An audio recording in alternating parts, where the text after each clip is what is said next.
Hi, Jamie Purvis here from DevilsDigest.com with publisher Rabino after ASC's 86-82 overtime victory. It was pretty thrilling, but coming up the next couple of games, we're going to take on Oregon and then Arizona. So just talk about, this is like a must-win game for them. Yeah, definitely. I mean, with such two tough opponents coming over here, granted you do get them at home, which you always like to go ahead and get the tougher teams at home, especially this time of year when you go ahead and try to build your resume for the NCAA tournament. This definitely was an important game to win. And Oregon State was coming here on a little roll. They actually beat the two LA schools at home the previous week.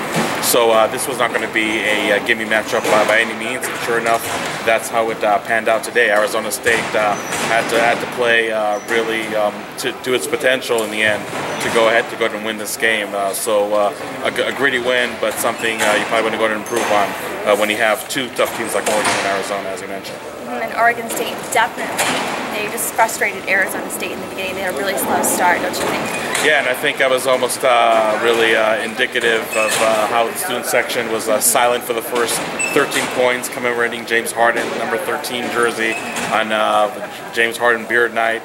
And I think that was almost really ominous because Arizona State really was slow out of the gates. Like I said, Oregon State was really able to go ahead and frustrate them, shooting the three very well, getting a lot of points in the paint. It took definitely time for Arizona State to go ahead and get going, but I think two things that helped Arizona State in the first half, as well as the game, that they were able to go ahead and really hold their own in the rebounding, got some offensive boards in the first half, and only had 3 turnovers in the first half. So they were lucky to be only down 4 after really playing one of their worst first halves of the season.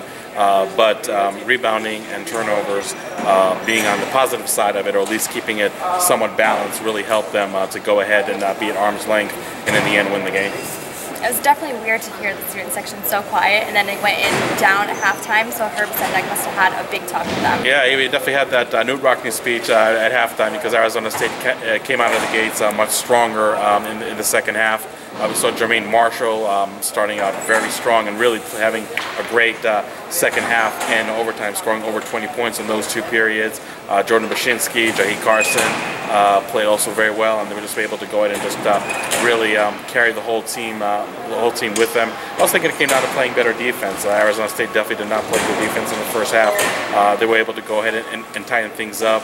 Oregon State was still able to get their own. Obviously, they did draw the game to overtime, but Arizona State did play much better defense. Was able to go ahead and at least go ahead and just slow down Oregon State to some extent. But obviously, down the stretch, Oregon State was able to go ahead and tie the game and to go into overtime. And then going back to Jordan, obviously a stellar game tonight, breaking that Pac-12 blocks record with 276 blocks so far. But he also hit his 11th double-double of the season. He had 17 points and then 15 rebounds tonight. Yeah, and I think any player would tell you it's great to have milestones, and this definitely was a great milestone for Jordan Bashinsky. But as much as I like to have the milestones, you want to have them in a winning effort. You want to have a good game to go with it. And for Jordan Bashinsky, really was the best of both worlds. Granted, he did foul out midway through overtime, but definitely was instrumental in winning this game, and one of the best games that he had to date. Like you said, 17 points, 15 rebounds, 7 blocks. He was able to go ahead and really frustrate the interior offense for Oregon State, especially in the second half and in overtime. A lot of those fouls were questionable. I mean, I think refereeing was really questionable as a whole. Eric Jacobson also fouled out. So Arizona State did a good job of going with a small lineup with their 2 big men out with foul trouble down the stretch to go and persevere this win. But Jordan Bashinsky is having a great senior year, and this is just one more game in what has been a great 2013-2014 campaign for the senior. And then speaking of fouls, Jahi Carson had a great night with 23 points, but in the second half he drew a lot of fouls as well. Yeah, he really did, and I think at the end he was almost having really tired legs because he was getting hacked every time he was going to the basket and missed some free throws down the stretch, which made things just a little more interesting than you want him to make. But yeah, that's obviously his strength. Yes, he has a great jumper. He really improved on that from last year. But his bread and butter is going to the basket and either getting the bucket or going and getting fouled. And he probably drew, if I would look at the play-by-play, he probably drew 8 fouls in overtime and in the second half. That was really huge down the stretch. He did miss a lot of free throws towards the very tail end. Maybe it's fatigue, after all this game ended well after 11:30 at night. But yeah, definitely a good game for him. And really, when Marshall wasn't playing that great in the beginning of the game, J.K. Carson was able to go ahead and just do enough, again, to keep ASU not having a huge hole to climb out of in the second half. But Jermaine Marshall really came out in the second half and in overtime, scoring 22 points. So that's good for the team. Yeah, absolutely. I mean, Jermaine Marshall was definitely able to go ahead and put aside a very slow first half for him to go ahead and really score just from any point on the court. He had 3-pointers. He's driving to the basket, something we haven't maybe seen that much in the beginning of the season. I mean, some people would joke and saying that's not Big Ten basketball, and after all, he did come from Penn State. But his ability to go ahead and drive to the basket is one aspect that definitely has improved a lot. So it's not only defense is keying on J.K. Carson in that aspect. Now they got to worry about Jermaine Marshall really putting on the floor. He had some very strong moves. Like J.K. Carson drew quite a bit of fouls too in the process. There's no question that when Jermaine Marshall plays well, Arizona State's chances of winning any contest goes up that much more. So a great performance from Jermaine Marshall. Again, able to shake off the first half, but second half and overtime, he was really money down the stretch. And then another overtime player was Jonathan Gilling. He had 8 points in overtime alone, and then he also had 2 3-pointers as well. Yeah, Jonathan Gilling also becomes, I think, the whipping boy for Arizona State. Yes, he had 2 3-pointers, had 8 points in overtime, but he still had 5 rebounds, 5 assists. He really does a lot of other stuff, and fairly or not, he really gets judged a lot by his point production. So yeah, I could see a lot of people complaining about what he did or didn't do for the first 40 minutes. Last 5 minutes of overtime, he was a huge part of helping Arizona State to win the game, especially when Bashitsky went out. He was the de facto center at 6'6", because Arizona State went with a small lineup. And again, his 3-pointers were able to go ahead and just distance ASU that much more.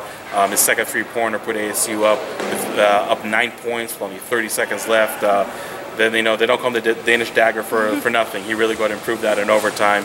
So maybe not his best game at Arizona State, but maybe probably the most important productions in the season, because this game was very close to being an Arizona State loss. And then another really close game, Oregon took on Arizona tonight. And we're going to play them the next couple of days. So what does Arizona need to do? Well, I mean, Arizona State needs to go ahead and really just keep the formula that's worked pretty well today. Is even if you're not able to shoot the ball that well, make sure you keep your turnovers to a minimum. Make sure you're able to go ahead and really control the boards, or at least keep the balance on the boards with your opponent. Oregon's not going to be an easy team to go ahead and win, and I know Oregon is one team that had a great non-conference season and started out Pac-12 play horribly. I think they were 1-5 for the first 6 games, but I think that's really deceiving. It's really a much better team than their Pac-12 record shows. And again, I think what they did against Arizona, taking them down to the limit down there in Tucson, really shows that Arizona State has its hands full. Another thing to keep in mind, we're short turnaround. I mean, here we are doing a video almost at midnight, maybe just past midnight. Tip-off is Saturday at 3 o'clock in the afternoon. ASU is going to have to really go ahead and draw conclusions from this game as fast as possible and prepare for a very tough Oregon team. But I guess Oregon having a quick turnaround too and busting from Tucson maybe equalizes it somehow. So it might be somewhat of a challenge for both teams, I guess, to go ahead and have that quick turnaround. But Arizona State will have to play better against Oregon, because I think some of the mistakes they got away with tonight, not going to be able to get away with Saturday against Oregon. And again, when you talk about an NCAA tournament resume, Oregon is one of those high RPI teams that if you can go ahead and beat them, that would look great to go and enhance your chances to go dancing in March. So another huge game for Arizona State, but no doubt they will have to play better than they did tonight to go ahead and get another home sweep. They definitely have to rest up too. And Jimmy Purvis for DevilsDigest.com with publisher Rabino.